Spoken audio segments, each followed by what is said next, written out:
A penguin steps out of the Pacific, shakes seawater from its feathers, and stands on black volcanic rock under an equatorial sun. No snow, no sea ice, no frozen horizon. A cactus may be growing nearby. The animal is not lost, and it has not escaped from a zoo. It lives here. This is the Galapagos penguin, the only penguin species that regularly reaches the northern hemisphere. Some colonies live on the northern edge of Isabella Island, just above the equator.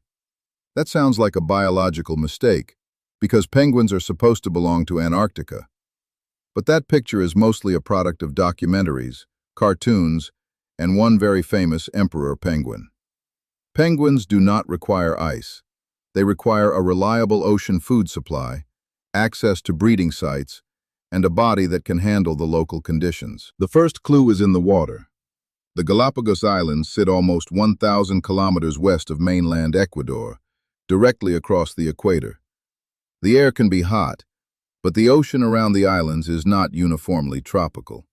Several major currents meet there, and two of them bring cold, nutrient-rich water into the system: the Humboldt Current and the Cromwell Current, also called the Equatorial undercurrent. The Humboldt Current travels north along the western coast of South America.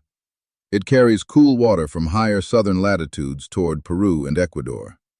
That current supports some of the most productive fishing waters on Earth because cold water rising from below brings nutrients that feed plankton. Plankton feeds small fish. Small fish feed larger fish, seabirds, sea lions, and penguins.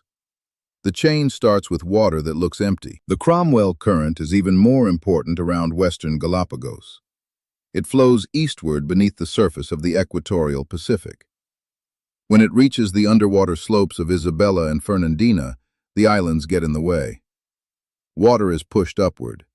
This upwelling brings cooler water and dissolved nutrients into the sunlit surface zone, where microscopic algae can grow.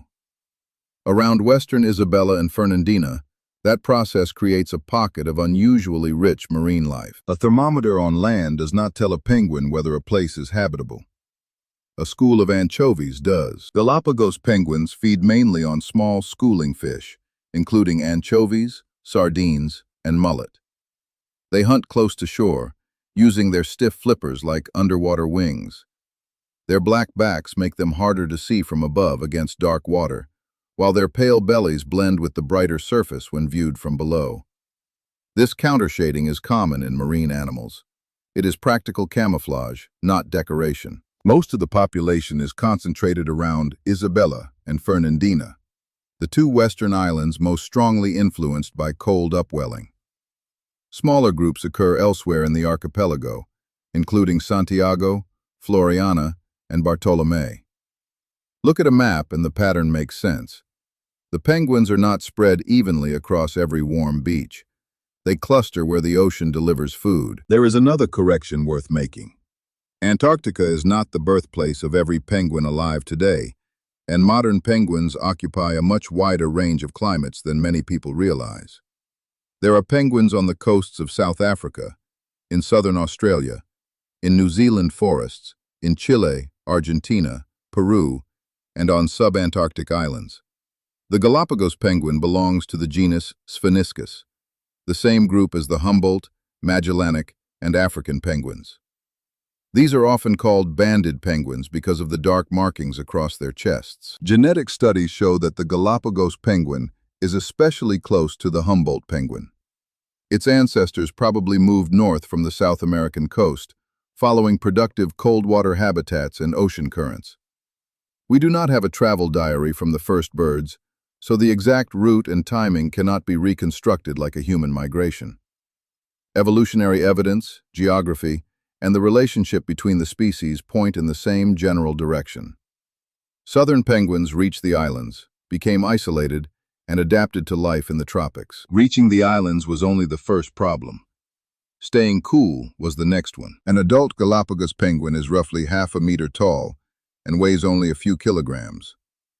On land, it often avoids the strongest sun, stands in the shade, pants, and holds its flippers away from its body. It may lean forward to shade its feet. Those feet contain blood vessels that can release heat, so keeping direct sunlight off them helps. Bare patches of skin around the face also allow heat to escape. Then it walks back into the water. Simple. Water is the penguin's refuge, but even that creates a balancing act. Penguin feathers form a dense, waterproof layer that traps air and protects the body in cool water. The same insulation can become a burden on hot rock. A Galapagos penguin cannot remove its feather coat when the sun comes out. Behavior does much of the work: shade, posture, panting, and frequent access to the sea. Nesting also looks different from the neat image of penguins standing in an open colony on ice. Galapagos penguins use cracks, caves, and sheltered spaces in lava rock. A good nest needs protection from sun and flooding, and it must be close enough to productive water for the adults to feed. Suitable sites are limited. A cavity may look perfect until a high tide reaches it, or the midday sun turns it into an oven. Their breeding schedule is flexible because the ocean is flexible. Many birds breed during a predictable season. Galapagos penguins can breed at different times of year when water is cool and food is abundant. When conditions improve, they may begin nesting quickly. When fish are scarce, breeding is delayed or abandoned. Raising chicks is expensive, and enthusiasm does not produce anchovies. This dependence becomes obvious during El Niño.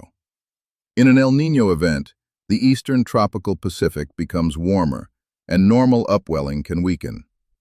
The surface may look calm and pleasant to a visitor, but fewer nutrients reach the plankton. Small fish become scarce or move elsewhere. Adult penguins must travel farther, feed less successfully, or stop breeding. The strong El Niño events of 1982 through 83 and 1997-98 were followed by severe population declines in Galapagos penguins. Long-term studies found drops of more than 60% after those events. The exact effect of any future El Niño will depend on its strength, duration, and location, but the mechanism is well understood. Warm water interrupts the food system that allows a cold water bird to survive at the equator. A tourist can stand on a boat, feel warm air, see blue water, and think the penguins have chosen paradise. From the penguin's perspective, paradise can disappear without the coastline changing at all. Food is not the only danger. The species has a small population and a restricted range, so one bad event can affect a large share of the birds. Introduced animals such as cats and rats can attack penguins, chicks, or eggs. Fishing can reduce prey or accidentally catch diving birds. Oil pollution would be especially damaging because penguins depend on clean, waterproof feathers. Disease is another concern when a species is concentrated in a few places. The Galapagos penguin is currently classified as endangered. Conservation work includes population monitoring, controlling introduced predators, protecting marine habitat, and improving nesting opportunities. Researchers have also placed artificial nest structures in suitable areas. A wooden or lava-like box in the right patch of shade may sound like a small intervention, but suitable nest cavities are a real bottleneck. That sounds minor, but it matters. There is a broader lesson here about how we describe animal habitats. We often label species with scenery. Polar bear means ice. Camel means desert.